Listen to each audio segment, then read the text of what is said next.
মুসলমান জাতির জন্য আল্লাহ সিয়াম সাধনার মাস রমজান মাস রেখেছেন। আজকের এই দিনে ঠিক 19টা বছর আগে আল্লাহ তাআলা আমাকে এই দুনিয়াতে পাঠিয়েছিলেন। সৃষ্টির সেরা জীব না হয়ে জন্মালে এই পৃথিবীতে না আসলে আমরা দেখতেই পেতাম না প্রকৃতিতে আল্লাহ তাআলা কত সুন্দর রূপ দিয়েছেন। আজকের জীবনে আমার এই বিশেষ দিনে পবিত্র মাহে রমজানে মনে হলো প্রকৃতির মাঝে আমাদের গোদাগাড়ি সরমংলায় আজকের ইফতারটা করা যাক। আমি, আমার ছোট ভাই এবং আমার বন্ধু এখানে ইফতার করতে এসেছি। আমাদের আশেপাশে আজকে অনেক মানুষ তাদের বন্ধু বান্ধব প্রাইমারি, হাই স্কুল, কলেজ লাইফে তারা সকলে একসাথে ইফতার করছে। খোলা আকাশের নিচে তাকাচ্ছিলাম আর আমার বাবার কথা মনে পড়ছিল, খুব খুব খারাপ লাগছিল। আমার মন ভালো করার জন্য আমার ছোট ভাই, আমার বন্ধুরা আমাকে সাপোর্ট দেয়। আমার সামর্থ্য অনুযায়ী আজকে গোপনে কিছু দান করেছি। সকলে আমার জন্য দোয়া করবেন।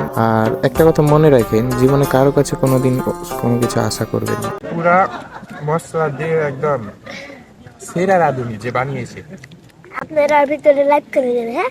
তাহলে আমি বেশি করে আপনাদেরকে বিরিয়ানি গালা সব দিয়ে দেবো এদের কাছে।